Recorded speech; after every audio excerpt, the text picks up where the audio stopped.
बिहार के चुनाव में आज प्रधानमंत्री नरेंद्र मोदी की एंट्री हो गई।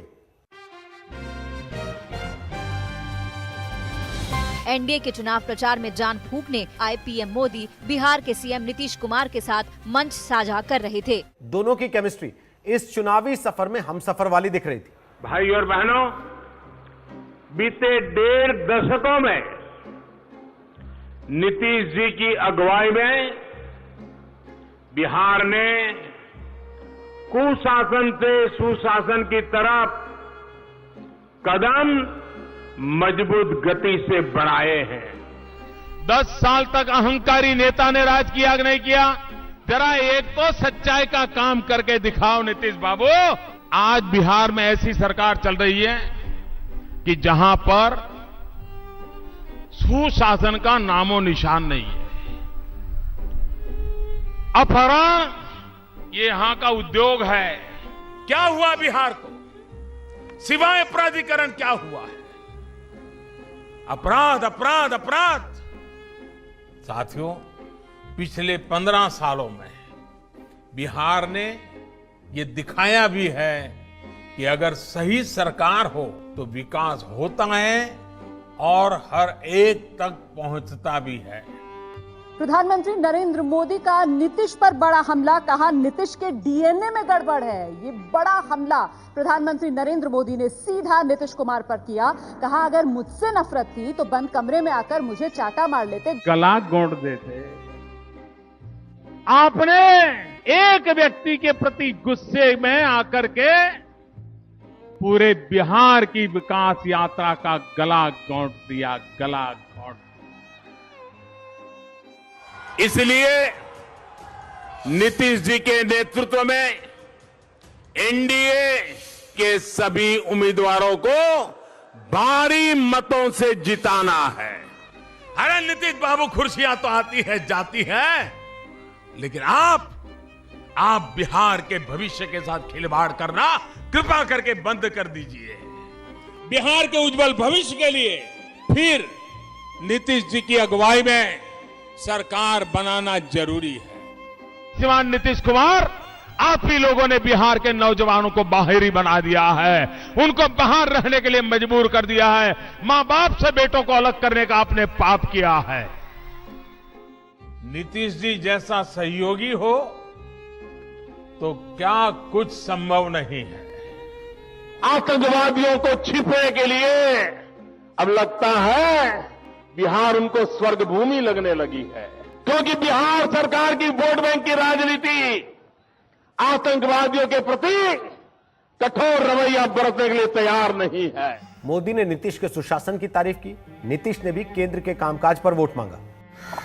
केंद्र सरकार की तरफ से और भारतीय जनता पार्टी की तरफ से पूरे तौर पर लोकतंत्र का गला घोटने की साजिश की गई। बिहार के मुख्यमंत्री नीतीश कुमार ने आज पीएम मोदी पर बड़ा हमला बोला। मोदी सरकार को हर फ्रंट पर फेल करार दिया।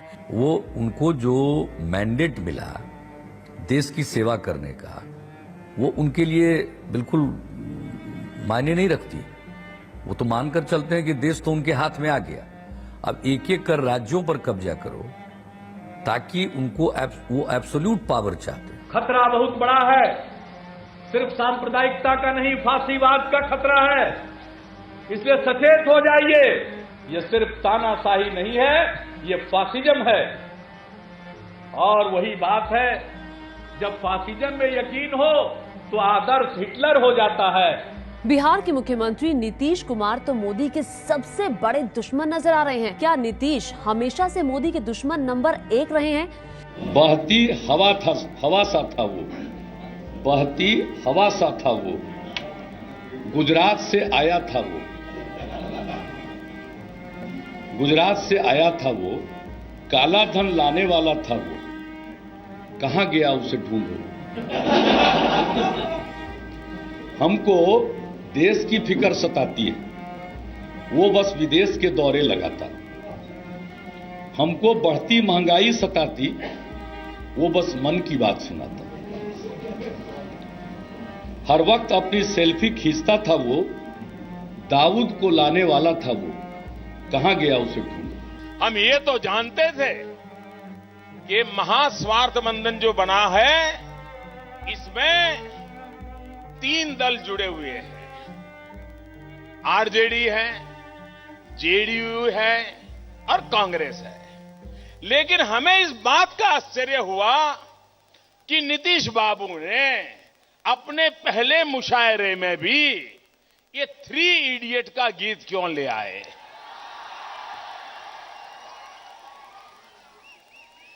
ये 3 पार्टनर थे, ये तो पता था, लेकिन उनको ढूंढ ढांढ करके अगर कविता की पैरोडी करने का मन कर गया तो भी 3 इडियट वाला कर गया, 3 इडियट वाला कर गया। वाह नीतीश बाबू वाह, क्या क्या आपका मनोरंजन का खेल है।